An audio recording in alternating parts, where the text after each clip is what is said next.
Hello, thank you so much for welcoming us to SAS today. As fellows in the Buckeye Leadership Fellows Program, we are so excited to be collaborating with SAS on this project. I'm Clara Davison. I study arts management and business. I apologize that I couldn't be at the presentation today. I am assistant directing a play that's being run this weekend. My name is Joseph Emsley. I'm an industrial systems engineer, and unfortunately I can't be there today because I'm completing a critical aspect of my Lean Six Sigma certification. Hi everyone, my name is Jordan Moseley. I'm a public affairs major. Unfortunately, I can't be there today because I serve as the undergraduate student trustee and we have mandatory meetings this week.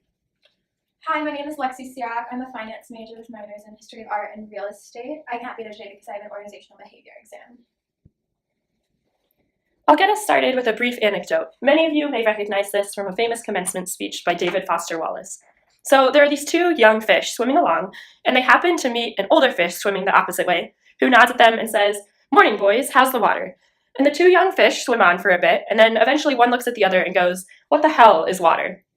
As we researched analytics, we realized that this anecdote applies a lot to the world of analytics. So often we don't even recognize how data and analytics influences our lives. It is much like water to fish. So we're going to go through three industries that have underutilized analytics at this point. To get us started, Lexie will talk about banking. All right, so we know that data analytics has helped to make compliance procedures within consumer banks more efficient. In the past, retail banks have offered a variety of services to their customers, but have been unable to capitalize on selling the right package of services to the right individual. According to a Bloomberg study, only 37% of customers believe that banks understand their needs and preferences adequately. But now, new analytics procedures such as predictive analysis and artificial intelligence can empower institutions at all levels to better understand clients' needs and provide more personalized services and solutions than previous bank procedures. The current state of the relationship between banking and data analytics begins with that analytics is allowed for efficient and automated fraudulent behavior checks that can be repeated and implemented at any time and can serve as a measure or early warning signals. Secondly, banks offer a variety of different services but fail to capitalize on the strengths of their offerings or pinpoint which amenity is valuable to which customer. We know at KeyBank, data analytics has shifted the way their retail branches are managed and staffed. KeyBank's executive vice president stated that analytical results now feed into strategic decisions, such as shifts in branch hours, as more customers use online and mobile banking. By changing hours and the number of staff available at each branch, the bank has saved $35 million in 1 year alone. And by using data to adjust its approach to new client communication, KeyBank has reduced attrition by over 25%. When looking at the future, we know it is easier to sell products to people that are already customers than it is to find new ones. This concept is all about understanding wallet share. Banks that are aware of this measure are able to reward customers and enhance the relationship when their client uses multiple products and services. Now, banks need to know their many customers by the massive amounts of data they have collected that can reveal habits, worries, major life events, preferences, priorities, and more. Capitalization on these things can enable banks to provide better engagement and differentiating services. Furthermore, banks have to be able to provide customers with a branchless experience, simulating everything that can be done in person on mobile apps and websites from home. The benefits of data analytics begin with improved efficiency, as analytics create an automated method for detecting and monitoring potentially fraudulent behavior. Use of analytics creates the ability to capitalize on repeatable tests that can be run on your data at any time. The breadth of analytics is incredible and can offer full coverage testing of population rather than individual spot checks on transactions. Yet there are a number of roadblocks that stand in the way of a seamless relationship between banking and analytics. The first being data silos, which are separate databases or data files that are not a part of the bank's data enterprise and prevent banks from retaining a holistic view of individual customers. There are also many hurdles relating to skills and development within bank institutions, one being the quality. The results of analytical tests are only as good as the input data, and their systems have to be able to process the mass volumes of data they have obtained. 3/4 of banks don't have the right resources or ability to gain insights from big data because they struggle with finding data scientists or individuals capable of understanding, obtaining, and communicating analytical finds to the organization. Implementation remains a huge conflict when understanding the effectiveness of data analytics.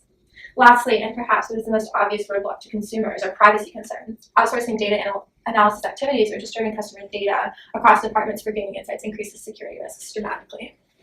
Thank you, Lexie. Now we'll hear from Joseph Emsley about manufacturing. Awesome, thank you, Claire. Realistically, the manufacturing community has been a petri dish for analytics. Multiple schools of thought, such as DMAIC, Lean Six Sigma, actively use measuring and collecting data as entire process phases. I don't have to tell you, but sometimes data is the only way to see what's actually going on in some of the larger facilities. This comes from data's amazing ability to holistically capture entire systems, break it down into understanding that would be otherwise impossible. That being said, based off our research, only 17% of manufacturers have implemented basic big data solutions, despite the estimated possible growth of 30% increased productivity, and potential halving of costs. Currently, manufacturing is dominated by outdated systems. Many major facilities were built a long time ago and are starting to become out of date. These facilities, however, are starting to throttle themselves into the future with various different robotic innovations, leading to what is being coined as the fourth industrial revolution, but I'll explain that later, new management systems, and so on.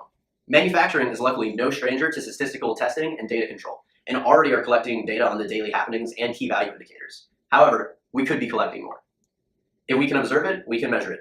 If we can measure it, we can analyze it, and if we analyze it, we can improve it. In the future, we're expecting all of manufacturing to be running on data analytics. Or for those who aren't, they're just going to be pushed out of the market due to competition. In 2020, it's predicted that more than a third of supply chains will be using data analytics. In manufacturing, data provides some huge and obvious benefits, including increased efficiency, some cost reductions, optimizations, and huge steps forward in accurately forecasting how much we can actually figure out. With predictive maintenance, for example, we can optimize maintenance schedules and would directly correlate to huge gains on the bottom line. Some of the roadblocks with the data analytics in manufacturing are pretty interesting. As I mentioned earlier, there's this idea of the fourth industrial revolution, kind of being coined as Industry 4.0, where the idea is that they're completely automated, smart facilities that cut out human labor completely. While this idea is kind of exciting as we're progressing to a future, it's potentially an issue as we're getting into this gray area of what's ethically acceptable by companies. Smart factories would remove many jobs from the common man, and especially here in Ohio, where we've seen the outsourcing and removal of the automotive industry, we can really see a lot of hurt from that idea. The second interesting issue is that better data proposes this idea of fast data, where the bottleneck is no longer in measuring the data. Whereas standard projects, we could be figuring out how to measure, what to measure, and actually measuring for months. Ideally, all that would be happening in real time, and we would have so much data that the bottleneck actually would shift towards analysis, which provides a very interesting opportunity for companies like SAS. Because what we're going to be seeing and what we're going to be needing in these industries is a real-time analysis system that's providing numbers and essentially decision-making variables to the people who are reading all this data, because realistically, we just can't keep up with it. Thank you, Joseph. Now Jordan will speak to the role of analytics in government. Thank you, Clara. So government in the public sector has received extensive criticism for not getting with the times or implementing useful approaches that their peers in the private sector find routine. And unfortunately, these claims are valid. The power of data in government is unrealized. A McKinsey report found that the public sector has realized only 10 to 20% of the value of big data. This has massive implications for how we receive public services and how our tax dollars are used. With this inefficiency of data use, we can't expect the decisions being made to be wholly intentional, leading to mass taxpayer waste. If SAS can assist in the analyzing of mass data, local government will completely change.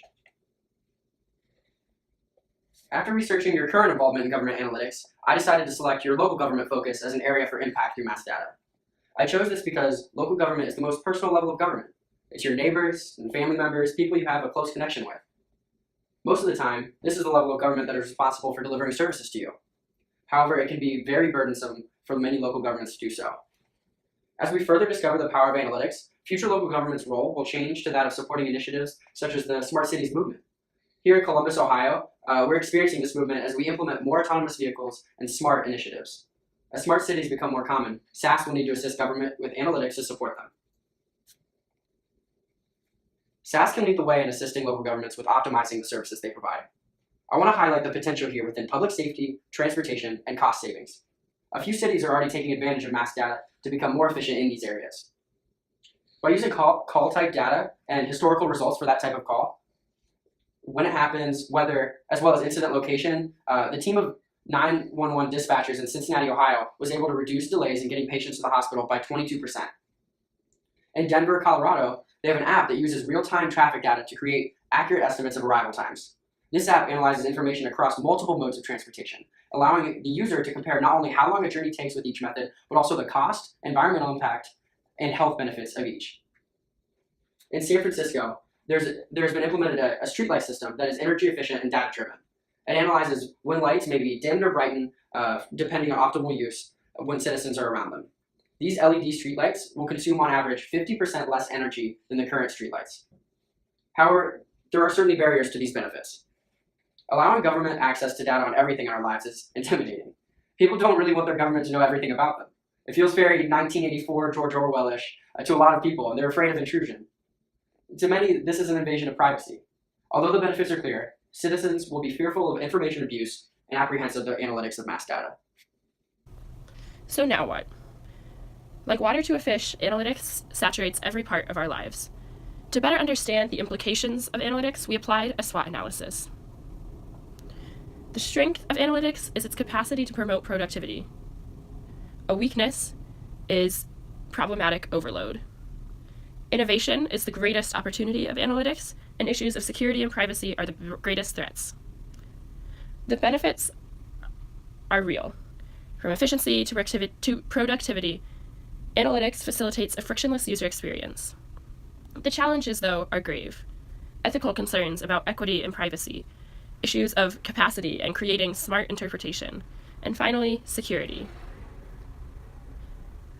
SAS can lead the future of analytics. We'd love to open up the floor to questions.